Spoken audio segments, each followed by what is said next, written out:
और अभी ज्वेलर्स वाले क्या और कपड़े वाले के पास में तो कोई कोरोना बिक रहा है नहीं, तो हमारी ये राय है कि सबको लॉकडाउन हुआ तो पूरा सब एक साथ में होना चाहिए। 5 दिन से ज़्यादा इकट्ठा, मतलब आप सामने देखो ना, एक लॉरी के ऊपर 10-10 लोग खड़े हैं, तो उसके लिए हम लोग क्या बोले आपको। सुबह 9 बजे से लगा के शाम को 7 बजे तक पूरे दिन में मुश्किल से 15-20 आदमी आते हैं, उसमें भी हम सोशल डिस्टेंस का पूरा ध्यान रखते हैं। आपका नाम?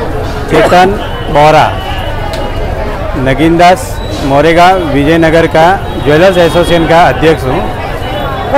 जो वर्तमान हालात में लॉकडाउन है और दुकानें बंद हो रही है, उससे आपको किस तरह की दिक्कतें बताइए। दिक्कत तो हमारे को देखो, हम लोग तो सरकार के साथ में हैं, हम लोग जो सरकार बोलेगी वो करने के लिए तैयार है, लेकिन सरकार ने ऐसा डिसीजन लिया है कि जो जनरल लोग हैं उनके लिए उन लोगों ने लॉकडाउन रखा है, जो दुकान लेके बैठे हैं उनका भाड़ा भरना बाकी है। आज लोग भाड़ा भरने के लिए भी पैसे नहीं और उन्होंने लॉकडाउन लगा दिया। लॉकडाउन लगाने का मतलब ये देखो, आप सामने एक पब्लिक देख लो, और उनके लिए कोई लॉकडाउन नहीं है, मतलब ये हमारे लिए लॉकडाउन है, खाली दुकान वालों के लिए लॉकडाउन है। ये बात है कि आप खाली प्रशासन को ये बताओ कि ये धारा 144 इसको कहते हैं क्या। आप अभी पुलिस वाले आते हैं, म्यूनसिपालिटी वाले आते हैं, तो हम उनको पूछते हैं कि हमारे को कोई सर्कुलर तो दो, कि आपके पास जो सर्कुलर आया हुआ है वो सर्कुलर, हाँ, वो जीवन आवश्यक वस्तु है, सब्जी है, खाने के लिए आवश्यक है, हाँ, तो उसमें क्या आपत्ति हो सकती है? नहीं, जीवन आवश्यक वस्तु है, बात बरोबर है। इससे पहले भी लॉकडाउन हुआ है, तो लॉकडाउन में ऐसा माहौल नहीं था कि पहले जो चलता था माहौल के हिसाब से जो दुकान वाले थे वही अपना धंधा कर रहे थे। आज अभी फेरी वाले वगैरह जैसे एक की जगह, अभी लोगों को बोला 5 जन से ज़्यादा इकट्ठा नहीं होने का, तो 5 जन से ज़्यादा इकट्ठा, मतलब आप सामने देखो ना, एक लॉरी के ऊपर 10-10 लोग खड़े हैं, तो उसके लिए हम लोग क्या बोले आपको। प्रशासन में एक व्यापारी के ऊपर पुलिस वालों ने हमला किया और डंडे से मारा, उसके ऊपर आप क्या कहना चाहेंगे? नहीं, वो तो अभी जो अभी ओसवाल नगरी के आज के दिन में एक व्यापारी के ऊपर पुलिस वालों ने डंडा मारा, उसके बाद आपके ऊपर क्या आपत्ति है? नहीं, पुलिस प्रशासन हमारे इधर भी आया था, हमारे को भी बोला कि आप बंद करो, और हमारा नंबर लेके गया। देखो, मैं उनको यही पूछा है कि आप सर्कुलर दो हमारे को, सर्कुलर क्या आया हुआ है गवर्नमेंट की तरफ से, सर्कुलर क्या आया हुआ है। गवर्नमेंट ने पहले बोला कि सैटरडे और संडे को आपकी दुकानें बंद रहेगी, शुक्रवार रात को 8 बजे से लगा के सोमवार सुबह 7 बजे तक आपकी दुकानें बंद रहेगी। और उसके बाद में भी एक झटके में आपने सर्कुलर निकाला, और जिनको म्यूनसिपालिटी वाले को पूछते हैं वो बोलते हैं कि हमारे को मालूम नहीं, पुलिस वाले को पूछते हैं, बंद करवाने के लिए आते हैं उनको पूछते हैं, तो हमारे को मालूम नहीं, कि हम लोग खाली बंद करने के लिए बैठे हैं इधर। ये पुलिस प्रशासन को हमारे को बोलना है कि आप सबके लिए एक समानता के हिसाब से आप चलिए, और हमारे को भी धंधा करने दीजिए। हम लोग करते हैं, किसके लिए आए इधर, इतना लंबा आए हैं तो कुछ कमाने के लिए आए हैं, कि खाली आप लोगों का पेट भरने के लिए आए हैं, ये हमारे को उनको बोलने का। मेरा नाम महेंद्र सोलंकी है। मेरा गवर्नमेंट प्रशासन से ये कहना है कि हम लोग भी गवर्नमेंट के साथ में पहले भी 3-4 महीना जो लॉकडाउन हुआ था हमने पूरा बंद रखा था, लेकिन अभी वर्तमान में अभी हम सब जितने भी ज्वेलर्स वाले हैं, दूसरी दुकान वाले, धंधा वाले, हमारा दुकान धंधा चौपट हो रहा है। हमारा भाड़ा कैसा भरे, लाइट बिल कैसा भरे, खर्चा दिन दिन बढ़ रहा है। हम GST टैक्स देते हैं, उसका कोई वो नहीं है। जो कोरोना फैलता है पब्लिक की भीड़ के हिसाब से कोरोना फैलता है, वो बात आपकी बात ठीक है, लेकिन जब इतना सोशल डिस्टेंस नहीं होते हुए मार्केट में पूरा भीड़ भाड़ इतना लगा हुआ है, धारा 144 लगा हुआ है, 5 जन इकट्ठा नहीं होने का है, और इतना गर्दी आपको दिख रहा है, रोड पे इतना गर्दी हुआ आपको नहीं दिख रहा है, खाली दुकान चालू रहता है, उसमें कोरोना कैसे होता है। तो मेरा रिक्वेस्ट यही है गवर्नमेंट से कि सबको न्याय मिले, ऐसा हमारा रिक्वेस्ट अनुरोध है। सुबह 9 बजे से लगा के शाम को 7 बजे तक पूरे दिन में मुश्किल से 15-20 आदमी आते हैं, उसमें भी हम सोशल डिस्टेंस का पूरा ध्यान रखते हैं। इतना होने के बाद में भी हमारे साथ में ये अन्याय हो रहा है, तो प्रशासन, सरकार ज़रा ध्यान दे रहे और इसका हमारा को भी दुकान खोलने का समय मिले, हमारा यही कहना है। सर, आपका नाम? मेरा नाम केसर सिंह राजपूत नाम है। मैं नाला सुपारा वेलफेयर एसोसिएशन का अध्यक्ष हूँ सर। और यहाँ नाला सुपारा में बहुत सारी अभी परेशानी चल रही है सर। ये सर, जो लॉकडाउन सरकार ने घोषित किया है, इस पे आपकी क्या राय है? सर, जनता बहुत दुखी है और व्यापारी लोग भी, हम लोग बहुत दुखी है। अभी भाड़ा भरना पड़ रहा है, आदमी लोग का खर्चा लग रहा है, मेंटेनेंस, लाइट बिल, बहुत सारे खर्चा लग रहा है सर। और दुकानें हम लोग एकदम चौपट करके बैठे हुए हैं सब लोग। और सब छोटे मोटे व्यापारी बहुत दुखी है। तो हम लोग की यही राय है कि सर हमारा लॉकडाउन दुकान के अंदर ऐसा चलने जैसा रखे और किसी को तकलीफ नहीं होए। कस्टमर अभी जैसे कोरोना अभी फैल रहा है तो देखो मच्छी मार्केट वगैरह देखो, भाजी मार्केट देखो, दुनिया भर की पब्लिक वहाँ चल रही है। और हमारे ज्वेलर्स वाले के और कपड़े वाले के हमारे गवर्नमेंट ने जो स्ट्राइक लगाई है कि अभी फिलहाल में ये नहीं रहना चाहिए लॉकडाउन। तो अभी हम लोग का ये राय कि सर कि हम लोग अभी गाइडलाइन गवर्नमेंट की जो जारी की उस हिसाब से हम लोग चलने के लिए तैयार है।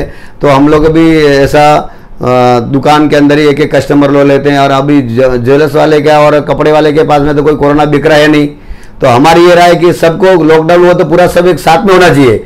ऐसा नहीं कि अलग अलग लोग, अभी संडे और शनिवार रविवार बंद रखा है तो 7 दिन के अंदर 2 दिन बंद रखा तो 2 दिन के अंदर सर क्या कोरोना जाने वाला है क्या? ये हम लोग की राय कि सब व्यापारी लोग की हमारे सबका सुझाव आ रहा है कि 7 दिन या तो बंद रखे या फिर 7 दिन में हम लोग हमारे भी 2 दिन का हम लोग भी ज्वेलर्स और कपड़े वाले का भी और जितने भी छोटे मोटे व्यापारी है उनका भी चालू रखो। और हम लोग का पूरा डिसीजन के हिसाब से हम लोग ये चलते हैं सर। आपकी संस्था में कुल कितने लोग हैं? हमारे तो बहुत बड़ी संस्था सर, हमारे व्यापारी एसोसिएशन ज्वेलर्स वाले कम से कम 500 दुकान है हमारी। तो सब एसोसिएशन के सब सदस्यों की क्या राय है? क्या सब यही राय है हमारी सब एसोसिएशन का। हम भी आज भी जरा आयुक्त के पास में जाके आए सर, आज सुबह में जाके आयुक्त के पास में, तो उन्होंने भी बोला कि अपने हिसाब से आप बिजनेस करो, अंदर बैठ के जाली लो के हम लोग हमारे हिसाब से ऐसे बताया हमने उनको। तो अभी बोल रहे हैं सर क्या देखो आगे की क्या, अभी संडे के बाद में कुछ मालूम पड़ेगा ऐसा। अच्छा, प्रशासन अगर आपको ढील देता है तो इस बात की क्या गारंटी है कि आपके प्रशासन के सब नियमों को पालेंगे? इस चीज की आप अपने स्तर पे देखो हम लोग व्यापारी लोग हैं सर, हम लोग नियम का पालन नहीं करते हैं और पहले से करते आ रहे हैं। जब भी ये तो कुछ नहीं, लॉकडाउन जो हैवी जो पहले जो 22 मार्च 2020 का जब लॉकडाउन हुआ था सर, उस टाइम भी हम लोग बहुत हिसाब से हम लोग जो गवर्नमेंट की गाइडलाइन से हम लोग पूरा उसको कोऑपरेट किया सर। अभी आपकी मांग क्या थी? हम मांग में ये है कि हम लोग अभी व्यापारी और जितने भी हमारे कस्टमर बहुत दुखी चल रहे हैं सर। और इस समय देखो हम लोग का स्टाफ लोग रहते हैं, उनके खाने पीने की व्यवस्था करनी पड़ रही है, मेंटेनेंस लाइट बिल आ रहा है वो तो भरना ही पड़ रहा है। और परेशानी इतनी है कि सर अभी पुलिस वाले आते हैं डंडा बजा के जाते हैं 11 बजे का। गवर्नमेंट का गाइडलाइन के हिसाब से हम लोग चलने के लिए तैयार हैं, डिस्टेंस रखने के लिए तैयार हैं, मास्क लगाते हैं, सब चीज़ का हम लोग सोल्यूशन करने के लिए तैयार है। हमारे को तो खाली सर इतना गवर्नमेंट छूट दे कि भाई अपना बिजनेस आपके हिसाब से अपने हिसाब से तरीका से करो, तो हम लोग उनके लिए तैयार। हम लोग एक एक कस्टमर अलग लेंगे, एक एक दुकान के अंदर एक एक ही लेंगे, एक बाद में लेंगे, ऐसा हमारा नियम है। अभी आप जैसे देख लो सर कि भाजी मार्केट में दुनिया भर का, सुबह में जाएंगे तो दुनिया भर की पब्लिक चल रही है, वहाँ का कोई कोरोना नहीं क्या। और चाय की दुकान में देखो वहाँ इतनी गर्दी हो रही है, हर कौन सी भी दुकान के, वाइन शॉप भी हमारे बगल में वाइन शॉप है, इतनी गर्दी होती थी कि पूछो मत इतनी। तो वहाँ भी तो कोरोना है सर। और हम लोग का हम ज्वेलर्स और हम लोग को टारगेट क्यों किया जा रहा है? ये हमारा रूल्स है सर। सर आपका नाम? मेरा नाम संजय गोपीलाल जैन है। सरकार द्वारा जारी किए लॉकडाउन के ऊपर एज ए व्यापारी संगठन के पदाधिकारी और एज ए शिवसेना व्यापार मंडल तालुका अध्यक्ष, आपकी क्या राय है, क्या सोच बताइए? सबसे पहले तो मैं सभी व्यापारी भाइयों को लिए कहना चाहूँगा कि सरकार ने जो गाइडलाइंस की उसका पालन करें। और सरकार को भी ये मैसेज व्यापारी की तरफ से कहना चाहूँगा कि कोई भी गाइडलाइंस अगर आती है तो हमारे जो व्यापारी हैं, व्यापारी बंधुओं तक पहुँचे, उनको मालूम पड़ेगी तो व्यापारी कोऑपरेट जरूर करेंगे। और रही प्रॉब्लम की बात, अभी सब जगह मालूम है महाराष्ट्र में सबसे ज़्यादा कोरोना के पेशेंट आ रहे हैं, उसके ऊपर सरकार ने ये फैसला दिया, फैसले का हम अभिवादन करते हैं।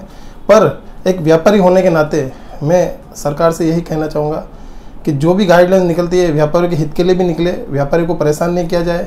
और जो भी ज्वेलर्स व्यापारी हैं, किराना व्यापारी, उनको भी एक ऐसा डील दिया जाए जिससे वो अपना धंधा कर सके। क्योंकि पहले से ही वो पिछले साल व्यापारी पूरे क्या कहूँ, मतलब बहुत बर्बाद हो चुके व्यापारी। अब ये माहौल वापस, अभी 3-4 दिन बाद गुड़ी पाड़वा है, उसमें भी ज्वेलर्स वालों की धंधा होता है। उसमें अगर एक गाइडलाइन ऐसा बना लें कि भाई आप एक कस्टमर को अंदर लो, एक कस्टमर को छोड़ो, पूरा सैनिटाइज का उपयोग करो हर चीज़ का, तो वो सब व्यापारी कोऑपरेट करने को लिए तैयार है। आप जिस पद पे हैं उस पद का नाम ही व्यापारी संगठन प्रमुख है, तो उस पद को देखते हुए व्यापारी आपसे उम्मीदें काफी लगाए हुए हैं कि आप उनके हक में आवाज उठाएंगे, तो आप इस चीज को कैसे बैलेंस करेंगे? व्यापारी को किस तरह से कन्विंस करना चाहेंगे और सरकार को आप व्यापारी की तरफ से क्या मैसेज देना चाहेंगे? मैं व्यापारी भाइयों को यही कहना चाहूँ, मैं खुद एक व्यापारी हूँ, कि जो भी सरकार ने गाइडलाइंस निकाली उसका पालन करें। वैसे व्यापारी हर चीज़ में पालन करता ही है, कि व्यापारी ऐसा है जो हर चीज़ का गाइडलाइंस का पालन करता है। रही बात अभी जो गाइडलाइन निकाली, सरकार ने निकाला था शुक्रवार शाम को 8 बजे से सोमवार 7 बजे तक, पर अचानक बीच में जैसी गाइडलाइन है उसके दूसरे दिन ही प्रशासन दुकानें बंद कराने आ गया। मेरा कहना मतलब अचानक आप दुकानें बंद मत करवाओ। पहले व्यापारिक जो हमारे मंडल के अध्यक्ष हैं, जो भी हमारे कपड़े व्यवसायी है, ज्वेलर्स व्यवसायी है, जो भी व्यवसाय है, उनके पास एक बार एक अल्टीमेटम पहुंच जाए कि हाँ भाई आप अपने व्यापारियों की एक मीटिंग लेके ये आप बंद करना ऐलान कर दो, तो हमको इसमें प्रशासन को भी कोई दिक्कत नहीं होगी। उसमें होता है क्या, प्रशासन डायरेक्ट आता है, चाहे वो पुलिस वाला हो या चाहे महानगर पालिका वाला हो, उसमें व्यापारी पे अत्याचार नहीं होना चाहिए। मेरा कहना है एक ही एक व्यापारी के ऊपर कोई अत्याचार नहीं होना चाहिए, व्यापारी को कोई डंडा वंडे से मारना नहीं चाहिए। ऐसे सुनने में आया, इसलिए मुझे आज आना पड़ा न्यूज़ के ऊपर। और दूसरी बात ये रही, व्यापारी सब कोऑपरेट करने को तैयार है, बस केवल व्यापारी को एक गाइडलाइंस मिल जाए और व्यापारी का साथ सरकार दे। वैसे सरकार साथ में ही है। आज ही हमारे कपड़े व्यापारियों के एसोसिएशन ने आज हमारे उद्धव जी ठाकरे सीएम साहब से आज ऑनलाइन वार्तालाप हुई। उनमें हमारे सीएम साहब ने कहा कि हम बहुत जल्दी 2-3 दिन के अंदर ऐसी गाइडलाइंस लाएंगे जिससे व्यापारी को कोई तकलीफ ना हो, किसी व्यापारी भाई को तकलीफ नहीं होगी, चाहे वो ज्वेलर्स वाला हो, कपड़े वाला हो, कोई भी व्यवसायी हो, किसी व्यापारी को कोई तकलीफ नहीं होगी। इसका आश्वासन हमारे उद्धव जी ठाकरे ने दिया है, हमारे सीएम साहब ने। और भी वीडियो को देखने के लिए चैनल को सब्सक्राइब करें, बेल आइकन को दबाएं, वीडियो को लाइक और शेयर जरूर करें।